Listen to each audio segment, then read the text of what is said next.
Hai, Assalamualaikum warahmatullahi wabarakatuh. Surat Al-Falaq. Surat Al-Falaq adalah surat ke-113 dari Al-Quran. Ini adalah surat Makkiyah yang artinya turun di kota Mekah sebelum Rasulullah Shallallahu Alaihi Wasallam hijrah ke Madinah. Letaknya ada di juz 30 dengan jumlah ayat 5, jumlah kata 23, dan jumlah huruf sebanyak 73. Bismillahirrahmanirrahim.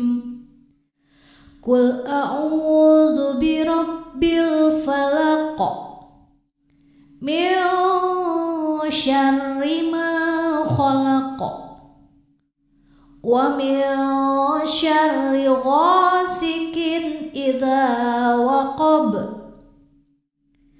wa min syarrin naffatsati fil 'uqad wa min syarri hasidin idza hasad. Surah ini disebut Al-Falaq yang diadopsi dari ayat pertamanya Al-Falaq yang berarti waktu subuh. Surah Al-Falaq adalah salah satu dari 4 quls, yaitu surat yang dimulai dengan qul atau dalam bahasa Indonesia yang berarti katakanlah. Ketiga surat lainnya selain surat Al-Falaq adalah surat Al-Kafirun, surah Al-Ikhlas, dan surah An-Nas. Surat Al-Falaq sendiri adalah surat ke-20 yang diturunkan kepada Rasulullah Sallallahu Alaihi Wasallam. Sejarah diturunkannya surat Al-Falaq diceritakan dalam sebuah hadis yang diriwayatkan Abu Nuaim dari Abi Ja'far Ar-Raza'i Ar-Rabi bin Anas dari Anas bin Malik dalam kitab Ad-Dalail. Pada zaman Nabi Muhammad, kaum kafir Quraisy selalu berusaha untuk menyakiti Nabi, salah satunya dengan menggunakan ain, yaitu upaya menyakiti orang lain melalui pandangan mata.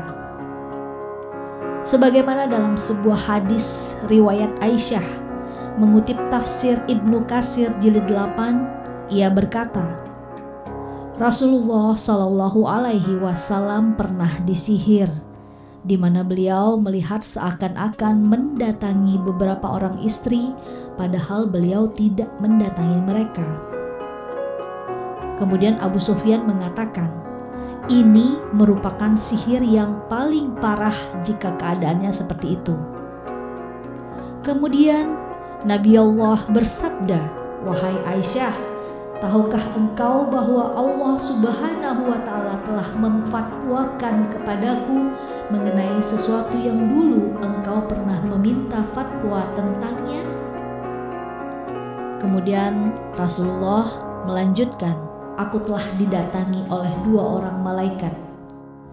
Lalu salah seorang di antaranya duduk di dekat kepalaku dan yang lainnya di dekat kakiku. Kemudian yang duduk di dekat kepala berkata, apa yang dialami oleh orang ini? Yang lainnya menjawab, dia terkena sihir. Lalu siapa yang menyihirnya? Tanyanya lebih lanjut. Malaikat satunya menjawab, Labid bin Asyam, seorang dari Bani Zuraik, sekutu Yahudi, dan dia adalah seorang munafik.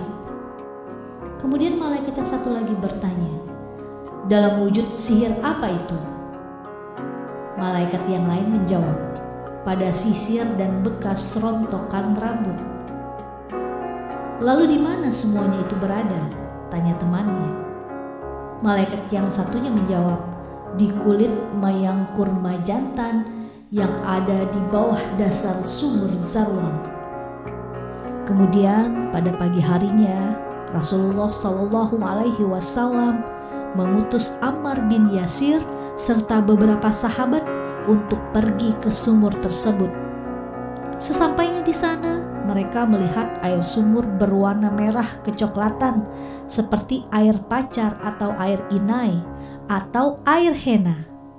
Lalu mereka menimba airnya, mengangkat batunya, mengeluarkan sebuah benda kecil yang ada di dalamnya, lalu membakarnya.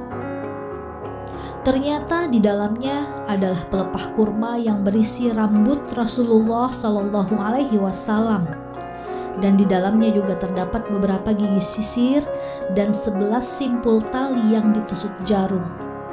Kemudian Allah Subhanahu wa Ta'ala mengajarkan kepada Nabi Allah untuk membaca surat Al-Falaq dan An-Nas sebagai penangkalnya.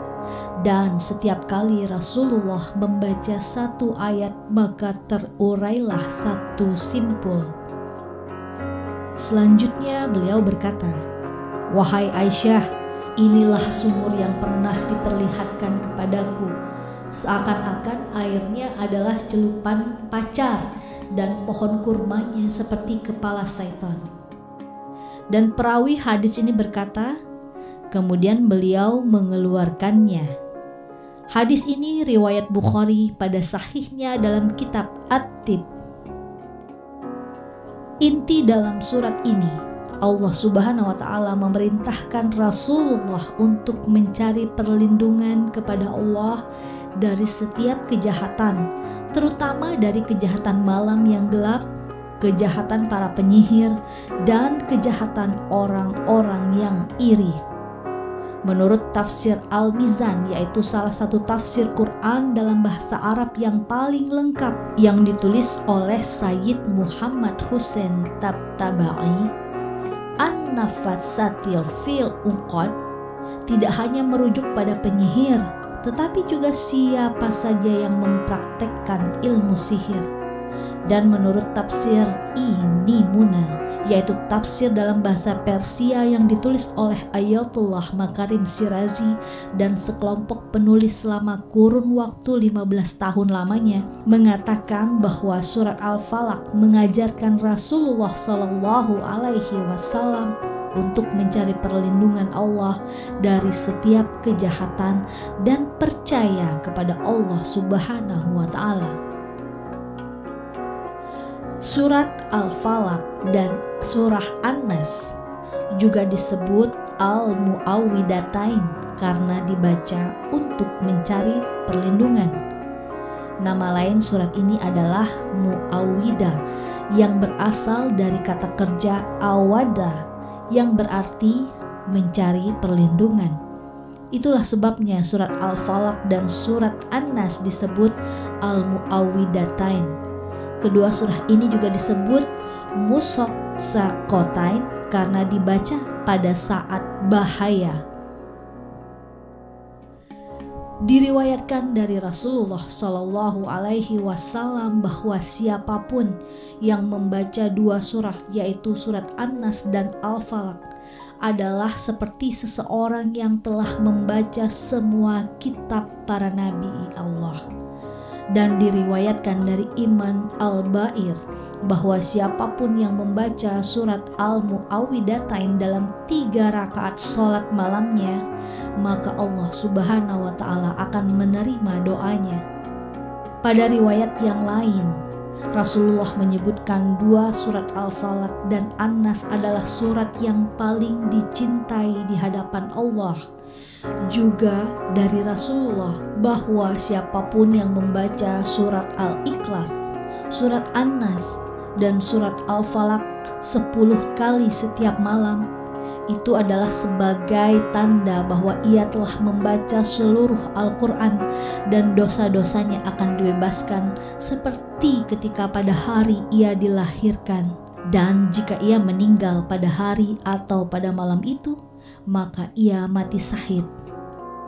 Selain itu, diriwayatkan juga bahwa Rasulullah Shallallahu Alaihi Wasallam biasa membaca surat Al-Mu'awwidatain untuk mengamankan kedua cucu kesayangannya, yaitu Al-Hasan dan Al-Husain.